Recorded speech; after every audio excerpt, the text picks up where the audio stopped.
Chelsea, because there's talk of a new bid going in, won't quite be the 100 million that Brighton are asking for. Talks around a 90 million pound bid for him. I wanted to get your opinion on this because Brighton keep publishing that they are not going to budge if it isn't 100 million. The Premier League starts in sort of 4 or 5 days' time. 90 million. Do you think that's going to be enough for Chelsea to get this deal over the line? And if not, should they just stop these negotiations now and pay up with only 3 weeks of the window to go? Well, Brighton have basically, from the beginning, said, if you don't pay what we want, we're not interested. And Chelsea have gone in with, what, 4 bids? 3 bids, 4 bids, something like that? This would be their 4th bid, yeah. Yeah, which is mad. For me, Chelsea are just wasting time. Brighton are one of the best run football clubs, in my opinion, in the league. When it comes to getting their transfers done, they get all these steals and manage to, you look back at the amount of money they've raised in the last 3 or 4 years, the likes of Trossard, likes of Cucurella, Dan Burn, Bissouma, Maupay, whoever you want to talk about, their goalkeeper's just gone. If you're not going to pay the 100 million, then I'd, see you later, go and find someone else. Problem is, Chelsea have left this now so late where they've been talking about this. This and the Harry Kane transfer and Mbappe have been going on for about 4 or 5 weeks, right? Arsenal and Chelsea both bidded in January. I think Arsenal put down 80 million then or 70 million then, whatever it was. If you want to pay him, you pay the money. You don't. Brighton aren't the sort of football club where you can bully and get down because they say, well, hang on, he's on a 5 or 4 year contract. We've got no need to sell him. They've already looking at they've already brought in the likes of Pedro, they've brought in Dahoud, they've brought in James Milner. They've strengthened. They're going to be thinking, if I'm Brighton, I'm thinking, yeah, if you're not going to pay 100 million, see you later. Like we're not interested, mate. Like what is the point? If they've said it's the same thing with Levy, right? If Levy comes out and says we want 120 million, that's the only fee you're getting because we're not playing no hardball, right? But with Brighton, they want 100 million. If you're not going to pay it, then see you later. Like we have no need to sell. Casado obviously wants the move, but he's not going to force it. He's not going to come in and hand in a transfer request. He's not going to bully his way out of the football club. He's not going to do that. No, he's definitely not going to do that. And I understand the process of lowballing and trying to negotiate a price down. I think this is the problem we live in such a polarized world. People say, Terry, but you advocate for it. I do. But there comes a point where you just have to pay if rivals start getting involved or when you're very close to the Premier League starting, because I think Chelsea look better through pre-season. I think they're cooking nicely, but they need to add these. They're looking at Elise. They're looking at Vlahovic. Oh, clearly, they want another striker because they're looking at him. Caicedo is their key signing. If they sign all those individuals, suddenly you look at this team and go, damn, they could be really dangerous with the additions of Nkunku and Gusto that's come in. We'll see with Sanchez in goal. I think there's a lot of Chelsea fans are sort of 50-50 on him. But they've just got to get this done. I see a lot of big Chelsea accounts tweet the same thing. Be patient. This deal will happen. Doesn't matter when, but it will get over the line. And I sort of look at it as this could be a very tight campaign in terms of getting back into the top 4. The opening 3 or 4 matches could be absolutely pivotal when it comes to the end of the season. And if you are just not quite ready and you maybe drop 4, 6, 8 points in the opening 4, 5, 6 games, and then you kind of settle, it is still hard to catch up from that. Man United found that last year. Those opening 2 games where we got battered, lost them both, confident damaged. Even though we went on a little decent winning run after that, we beat Liverpool, beat Leicester, beat Southampton. We were scraping over the line and we were very fragile. And any other time we picked up a defeat, it's like, now it's your 3rd defeat. Now it's your 4th defeat. And it builds the pressure. A good start, I think, in Premier League football is so essential now. And people always talk about City don't have good starts.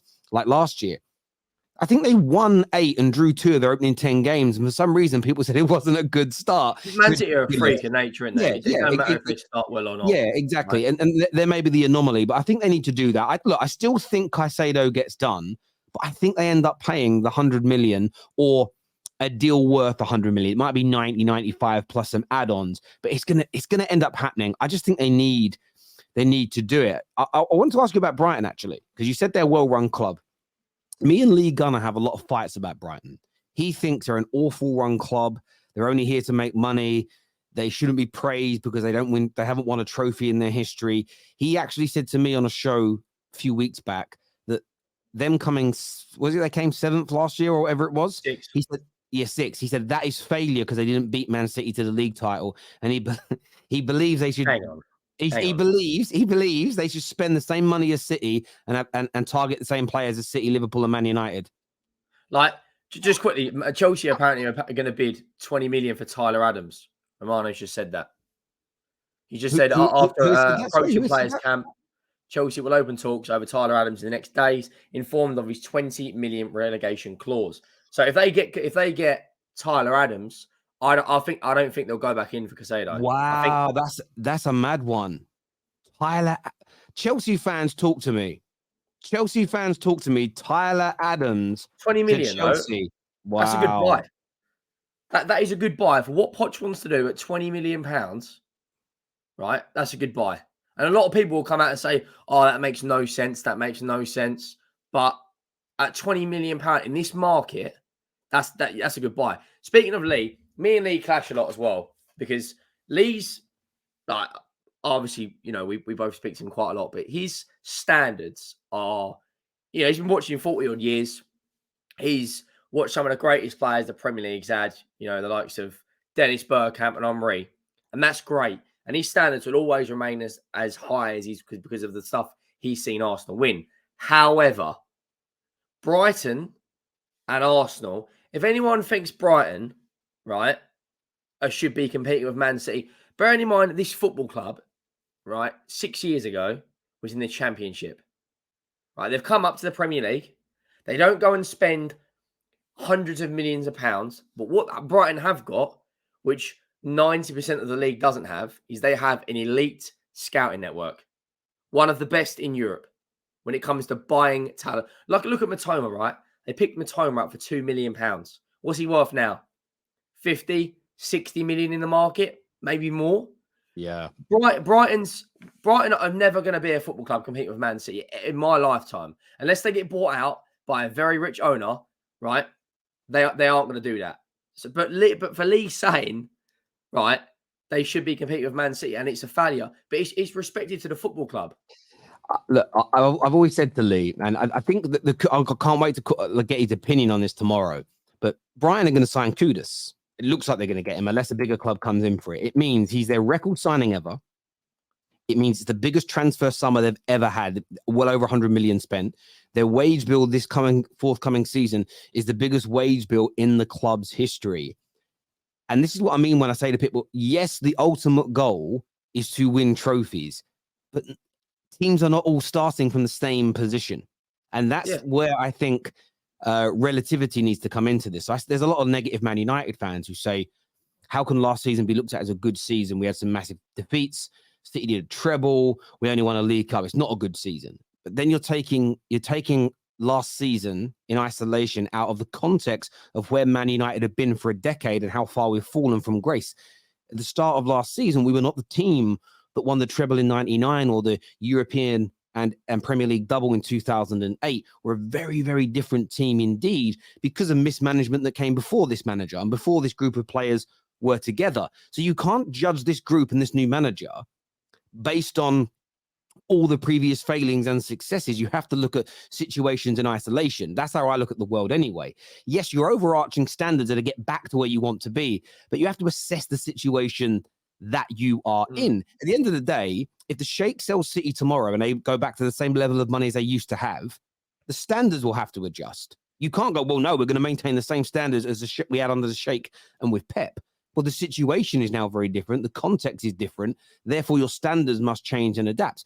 And that's it. What you just said there is spot on. It's the context. People say Man United's season last year was a failure because they didn't challenge Man City. But it's the context. Ten Hag's just come in. You won a trophy and you got top 4, right?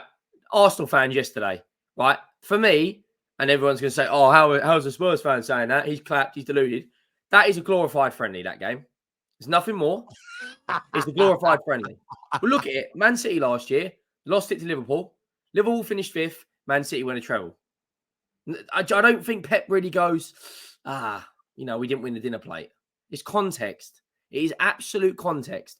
Brighton are never going to be winning league titles. Man City are, because they've laid the foundation and spent billions. But this is the argument I always have with people. It's Brighton's income as a business is less than City, Arsenal, Man United, Tottenham, and Chelsea's wage bill.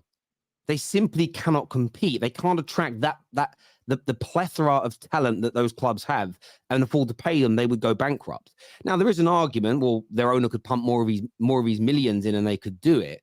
But again, not everyone's as rich as Sheikh Mansour or the Qataris or the business that owns Clear Lake, who own Chelsea, who are worth billions and billions and billions. And a lot of billionaires, their money isn't even liquid cash. Their billions is tied up in assets that they'd have to sell to generate all that money. So yeah, look, Brighton are a tough cookie to debate with.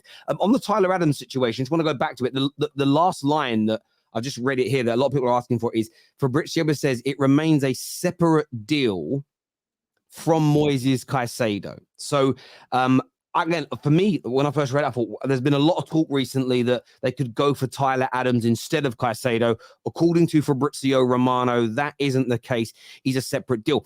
Listen, with Tyler Adams, it's an interesting one because I'm one of these people. I'm not a big fan of Leeds United. Never have been. One of my Man United fan, aren't you? But equally, the way they used to get praised in the Premier League, the way that they're, especially under Bielsa, people used to talk about them as they were this amazingly fantastic, brilliant footballing team. And I watched them and just thought, yeah, they attack a lot, but they're open. Their midfield gets run through. And Tyler Adams, he's decent, but I'm intrigued to see him play for a better team with better quality around him. Because I remember when Jota signed for Liverpool. Now, I'm a little biased with Jota because he was a client of mine when I worked at Barclays, liked him personally, have a little conversation with him every now and then.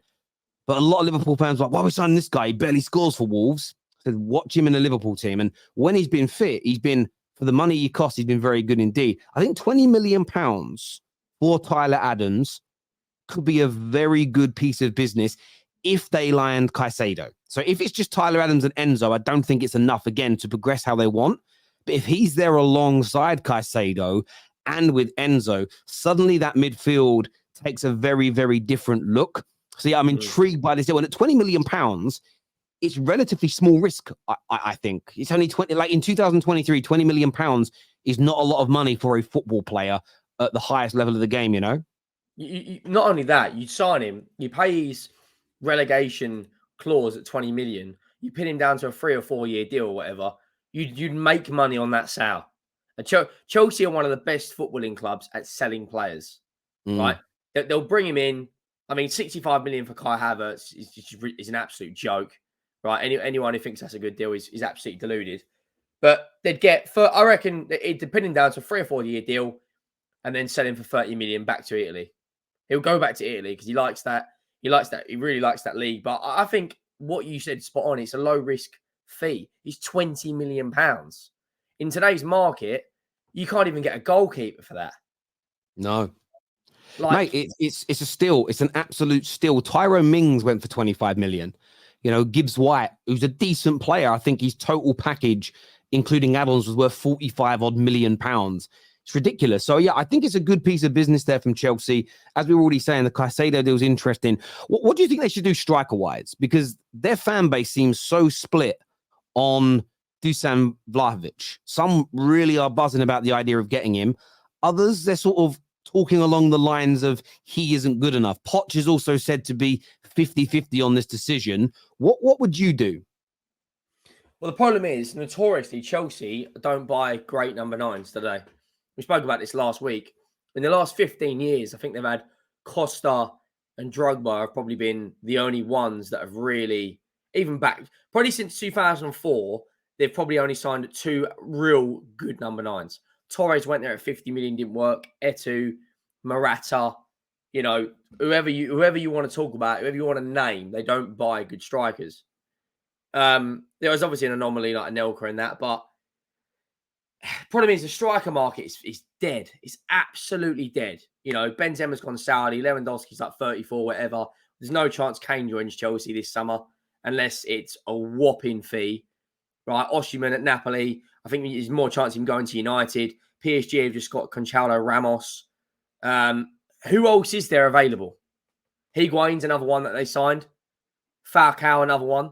Who are in the Chelsea? If you're Chelsea right now, other than Vlahovic, Kane, who are you going to put? I mean, the Mbappe stuff, he's never going to go there, in my opinion.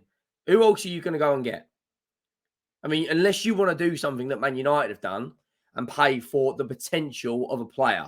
Because no one knew this Hoyland geezer 3 years ago when he was playing in front of 700 seats, right? Now he's scored 8 goals last year. You're paying for the potential. 9 goals. All right, okay. Yeah, right. So all you can do what Tottenham do and spend 60 million on a player like Richarlison. There is a player who, if Kane were to go, I'd go for, and that is Moani from Frankfurt. But he's a lot more than just a number 9. He creates a lot as well. Chelsea don't necessarily need someone who's going to create because Mudryk will have a better season. Right? They've bought a lot of players that will create goals. They need someone to put it in the back of the net. And when Vlahovic was at Fiorentina, it was a bit of a machine. Right? He scored 20-odd goals that season. Got his move to Juventus, playing in a Brexit team where you're literally counter-attacking like everyone. It's not going to suit him. A lot of people will say going for Tony, but that's a gamble in my opinion. This is the thing. I would say this. I'm not a big advocate for trusting a manager in when it comes to let me say that again. I'm not a big advocate for letting a manager buy the players he wants unless your club is adopting that style of football, that philosophy of football, the profile of players it needs beyond that manager. Yeah, for the next years to come. Yeah. So, for instance, going from Poch at Tottenham to Jose Mourinho made no sense because all the kind of players that Poch would want to sign may not necessarily fit a Jose style of football. So, if Poch doesn't want Vlahovic because he doesn't think he can play his brand of football, and Todd Bowley and Clearlake want that brand of football to be here for 20 years, then they shouldn't buy Vlahovic because the manager is saying to you, look, the style of football you want can't be played with this player. In that instance, sometimes you're better off waiting rather than just spending. So Chelsea, when they tried to get Haaland 3 years ago, whatever it may have been, 2 years ago, I think it was, and they couldn't get him, and they dropped 100 million on Lukaku, shouldn't have done that. They should have actually waited, saved that 100 million and gone for somebody else. And that, for me, I mean, they could have then gone maybe for Harry Kane because that money they'd have the money to be doing that. So I actually think if Vlahovic isn't who you want and maybe Tony can do a job, you're better off waiting 6 months for a candidate who fits the bill than buying somebody who even the coach of the team is very unsure on. I think Chelsea last summer, if you look at deals for like Koulibaly as an example, a number of players were bought into the club for a manager who wasn't overly convinced by them. Or they bought players in, sacked Tuchel, and then went to Potter, and he was like, well, these guys you bought in the summer are not for me. I wouldn't have bought them. That creates a big problem for you. So they just need to avoid that. You need to avoid that.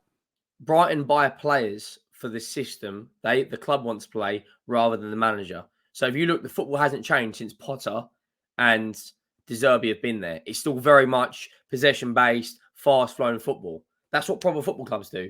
You look at Ajax, it don't matter who's in charge. From the age of 7 years old all the way up to the first team, the club have adopted the same style of play. Same as Benfica, same as Lisbon, same as other teams in Italy. Romano's just tweeted again. There's a here we go for Edison Alvarez. Yes, gone to West Ham for 34/35 million pound fee. Buy, that is. That's a decent bit of business for West Ham. They may have taken a long time to get their deals done, and I'm hoping now there's going to be a bit of a spark now of deals. I'm hoping they take a couple of players away from Man United as well, if I'm being absolutely honest with you. But yeah, good piece of business for them. But listen, Brighton are fantastic at it, and it's the way Barca operate. Real Madrid, Bayern Munich, Ajax, Borussia Dortmund. Yeah, City do it. It doesn't mean you always get every signing right, but they also mean you can move on very quickly from them. Man United for a decade got it wrong. We just had this concoction of players who are meant for 3 or 4 different styles of football, and then you try to make them work in one team, and it was always a mess. And I think that's what Chelsea just need to avoid here. And you're better off buying nobody than buying the wrong person. And, that's the same for all walks of life. Be single rather than date the wrong person. Trust me, your life is a lot easier.